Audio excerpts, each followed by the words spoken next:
नमस्कार।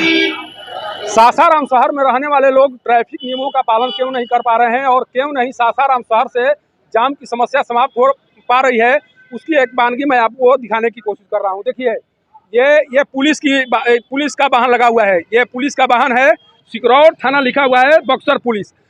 बाकायदा सड़क पर वाहन को लगा दिया गया है और आराम से ये चालक हैं जो आराम से गाड़ी खड़ा करके, और इनको इतना भी समझ में नहीं आ रहा है कि इनके वाहन से भी अतिक्रमण की समस्या उत्पन्न हो सकती है या इनके वाहन से भी जाम की समस्या उत्पन्न हो सकती है। सर, आप लोग सड़क पर वाहन क्यों लगाए हुए हैं? मैंने बहुत देर से हम लोग देखे कि बहुत देर से वाहन खड़ी है, आखिर क्यों? अभी का मतलब क्या है? ये एक सेंसिटिव एरिया है, कचहरी परिषद सेंसिटिव एरिया माना जाता है। आप सड़क के किनारे वाहन खड़ा करके बहुत देर से गायब है। अगर कुछ हो जाता तो इसकी जिम्मेदारी कौन लेता है? अभी निकल रहे हैं। अभी ना निकल रहे हैं? कब से गाड़ी खड़ा किए हुए हैं? नहीं, अभी यहाँ सीसीटीवी फुटेज लगा हुआ है। सीसीटीवी है, फुटेज के माध्यम से देखा जा सकता है कि आपका वाहन कब से खड़ा है यहाँ पर। 1-2 मिनट। सर, अगर किसी आम आदमी का वाहन अगर खड़ा होता, सर थोड़ा सा यहाँ इधर आ जाइए सर। अगर आम आदमी का वाहन यहाँ खड़ा होता तो आप लोगों के द्वारा किस तरह से चालान काट देता? सर थोड़ा सा सर इधर इसका जवाब देते जाइए सर। सर, हमें जानना चाह रहे थे, अगर आम आदमी का वाहन खड़ा होता है यहाँ पर, आप चालान काटते कि नहीं? चलान नहीं सर, जा रहे हैं ना, गाड़ी लगी है। अब देखिए कब से गाड़ी खड़ी है? नहीं, कब से खड़ी नहीं है सर। कब से गाड़ी खड़ी है? देखिए एक वाहन और है, अभी पीछा कर रहे हैं। सोचिए कि पीछे में जगह है, पीछे भी जा सकते थे। ये डालमिया नगर ओपी का वाहन है, ये पीछे भी जा सकते थे, पीछे में गाड़ी लगी हुई है। आप सड़क पर गाड़ी क्यों खड़ा किए हुए हैं? आपका कौन परमिट किया है सड़क पर गाड़ी खड़ा करने के लिए? पीछे बाइक खड़ा था। कहाँ बाइक खड़ा है? अभी कोई गाड़ी है? पहले हटा हुआ। आपके सामने आम लोगों की गाड़ी पीछे खड़ी है। आप सड़क पर इसलिए खड़ा किए हैं कि पुलिस है, आप पर कोई कार्रवाई नहीं होगी, इसीलिए खड़ा किए हैं। पीछे बाइक था। अभी कहाँ बाइक खड़ी है? तो अब को कहाँ से इधर से जाने का कोई रास्ता है? अभी हम लोग देख रहे हैं, आपका फुटेज बना हुआ है, फुटेज में साफ पता चल रहा है कि पीछे खाली है। इसके बाद में भी आराम से आप सड़क पर गाड़ी खड़ा करके आराम फरमा रहे हैं, इसलिए क्या पुलिस है, इसलिए आप पर कोई कार्रवाई नहीं होगी, यही ना? वैसा बात कुछ नहीं है। देखिए, ये पुलिसकर्मी की गाड़ी है। देखिए, इस पर लिखा हुआ है, कहीं पर लिखा होगा। देखिए, वो डालमिया नगर ओपी की गाड़ी है। और एसपी साहब, आपको मैं दिखाने की कोशिश कर रहा हूं, विनीत जी, अगर वाकई में आप ईमानदार हैं, आपको लगता है कि ईमानदारी बरतना जरूरी है, तो आइए मैं आपको और चीज दिखा रहा हूं। देखिए, यहाँ पर एक और वाहन खड़ा है पुलिसकर्मी का, और आराम से इस वाहन को खड़ा करके देखिए, ये सूरजपुरा थाना का वाहन लगा हुआ है, सड़क पर वाहन लगा हुआ है। इसे क्या कहा जाए? अगर वाकई में आप सोच रहे हैं कि सासाराम शहर से जाम की समस्या पूरी तरह से समाप्त हो जाए या सासाराम शहर में रहने वाले लोग यातायात नियमों का पालन कर सके, तो फिर ऐसे इन पुलिस कर्मियों के वाहन पर कार्रवाई कौन करेगा? कि आराम से देखिए, यहाँ पर अभी तो ये वाहन यहाँ से निकलने वाला है, निकल रहा है, लेकिन इधर भी देखिए, लगातार मैं दिखाने की कोशिश कर रहा हूँ कि कचहरी परिसर का जो ये बाहरी भाग है, जो सड़क है, वहाँ पर जो पुलिसकर्मियों के वाहन हैं वो खड़ा करके इसलिए ये बताने की कोशिश की जा रही है कि हम पुलिसकर्मी, हम पर कार्रवाई नहीं होगी। देखिए, ये चालक यहाँ पर गाड़ी को खड़ा करके आराम से चले गए हैं, जबकि पीछे में जगह है, पीछे में भी जा सकते थे। अच्छा, एक चीज बताइए बाबा, पुलिस की गाड़ी अगर रोड पर खड़ा हो तो उस पर कार्रवाई होनी चाहिए कि नहीं होनी चाहिए? होनी चाहिए ना। अब बताइए, आदमी लड़ के जाए क्या के बात? केवल आम लोगों के वाहन से ही अतिक्रमण उत्पन्न होता है कि अगर इस तरह के वाहन अगर खड़ा होंगे तो उस पर भी कार्रवाई होनी चाहिए ना? होना चाहिए हाँ। लेकिन कार्रवाई तो नहीं कर रहे हैं लोग। आपको लगता है कि पुलिसकर्मी पर कार्रवाई नहीं कर पाएंगे, यही ना? यही दिखा रहे हैं। देखिए, ये मैं बार बार बोर्ड दिखाने की कोशिश कर रहा हूँ। ये आराम से ये देखिए, ये वाहन का देखिए, डालमिया नगर ओपी का ये वाहन लगा हुआ है, और यहाँ पर इसलिए लगा हुआ है कि ये जान रहा है कि हमारे ऊपर कोई कार्रवाई नहीं करेगा, क्योंकि पुलिसकर्मियों को कार्रवाई करनी होती है और पुलिसकर्मी का वाहन लगा हुआ है, इसीलिए कोई कार्रवाई नहीं कर पाएगा। सर, नाम बताइए। अजीत कुमार। कहाँ के रहने वाले हैं? यही सासाराम के। ये वाहन जो लगा हुआ है ठीक जगह पर लगा है? नहीं, ठीक जगह पे नहीं लगा है। हम लोग का अगर जैसे बाइक लग जाए तो तुरंत ही लोग चालान काट देंगे, बाकी इन लोग पे कोई कार्रवाई नहीं हो रही है। कोई कार्रवाई नहीं हो रही है? ना। क्यों कार्रवाई नहीं हो रही है? मेन बात है कि आदमी क्या करेगा, फिर जाएगा उन लोग के पास तो वो पुलिस बोलेगा कि कहाँ गाड़ी था, ये वो लंच फन के चक्कर में कोई पढ़ना नहीं चाह रहा है।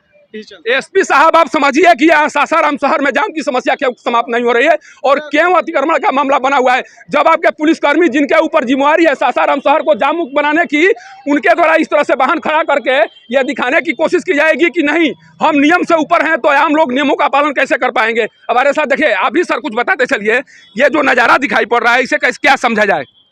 इससे तो स्पष्ट यह होता है कि प्रशासन ही जब इतना बड़ा अतिक्रमण जब कर रहा है, आम जनता को करने में क्या दिक्कत है? ये लोग तो निडर हैं, चाहे आम जनता को चाहे जो भी हो तो उसको किसी पर डंडा पटक देते हैं, लेकिन अपने गाड़ी पर जो नहीं, ये लोग अपना संतुलन रखते हैं कि हमें गाड़ी कहाँ खड़ा करनी चाहिए। अभी जो है यहाँ देख लिया जाए सर, अभी चारों तरफ यहाँ जबकि हमारे पुलिस उप अधीक्षक महोदय की कार्यालय है और रोड पर पूरा आधा से अधिक रोड अभी जो प्रशासन की गाड़ी से अवरुद्ध है। अच्छा, इन लोगों के ऊपर, इन लोगों का नैतिक कर्तव्य बनता है कि किसी आम आदमी के ऊपर फाइन किया जाए। जब इनका वाहन सड़क पर दिखाई पड़ेगा तो इनके पास नैतिक कर्तव्य है कि किसी के ऊपर फाइन कर सकें। अब इनके पास क्या नैतिकता रह गई? जब ये खुद अतिक्रमण किए हैं रोड को, तो ये दूसरे को कैसे अतिक्रमण को हटाने का दायित्व यानी निर्वहन कर पाएंगे? देखिए, इनका आइए सर, आइए अभी आते जाइए। एक चीज बताइए, सड़क पर जो अतिक्रमण होता है केवल आम लोगों के वाहन से भी होता है कि पुलिसकर्मियों के वाहन से भी अतिक्रमण होता है? आप क्या कहेंगे? सबके लिए होना चाहिए। वजह ये कि हम बता दें आपको कि इंदिरा गांधी की गाड़ी जो है ना वो गलत जगह पे थी और किरण बेदी उस वक्त वहाँ के दिल्ली के एसपी थी। तो किरण बेदी ने जो है ना गाड़ी को इंदिरा गांधी की गलत देखा तो उसको जो है ना कॉरपोरेशन में किरान से लगा करके पहुंचा दिया।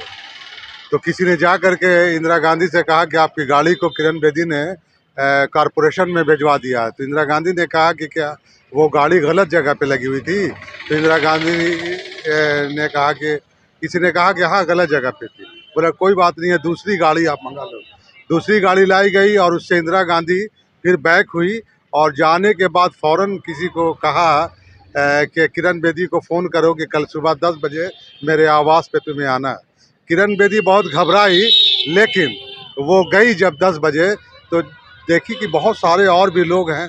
इंदिरा गांधी ने बहुत सारे और बड़े लोगों को सबको बुलाया था और बजाय किसी पनिशमेंट के उन्होंने जो है ना किरण बेदी को सम्मानित किया कि तुम्हारे ही जैसे ऑफिसर्स की हमें ज़रूरत है। अगर लॉ है, कानून है तो सबके लिए एक है। मैं तुम्हारी इस बात से बहुत खुश हूँ।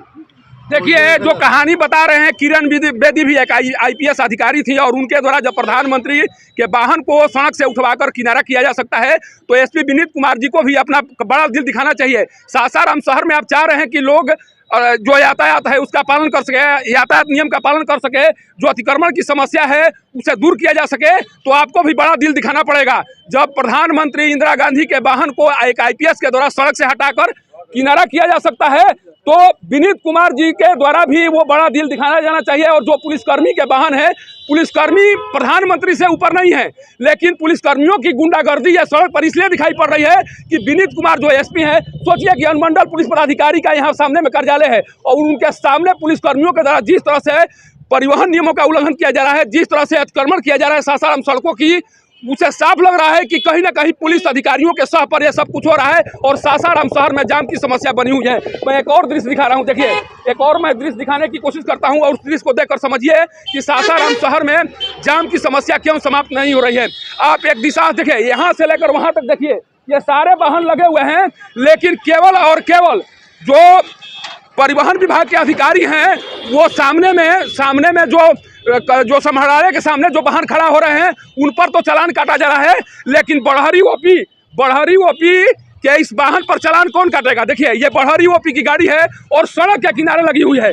इस बढ़हरी ओपी के वाहन पर चालान कौन काटेगा? देखिए, ये कहीं ना कहीं किसी पुलिसकर्मी का ही वाहन है और पुलिसकर्मियों के द्वारा सड़क के बीच पर खड़ा कर दिया गया है। देखिए, बार बार दिखा रहा हूँ, ये बढ़हरी ओपी की गाड़ी है और ये इनका नंबर प्लेट दिखाइए, इनका नंबर प्लेट दिखाइए, इनका नंबर प्लेट भी आधा अधूरा है। देखिए, यही उनका नंबर प्लेट है। इस पर क्या डीटीओ चालान काट पाएंगे? क्या डीटीओ के पास है वो पावर है, वो हिम्मत है जिस हिम्मत के बदौलत बढ़हरी ओपी के गाड़ी पर चालान कटेगा? मैं बार बार ये प्रश्न उठा रहा हूँ कि सासाराम शहर में जाम की समस्या तब तक समाप्त नहीं होगी जब तक से इन पुलिसकर्मियों के द्वारा इस तरह से काम किए जाते रहेंगे। अगर वाकई में लगता है कि नहीं पुलिसकर्मियों के सासाराम शहर से जाम की समस्या समाप्त होनी चाहिए तो ये देखिए, बीच सड़क पर ये वाहन क्यों खड़े हुए हैं?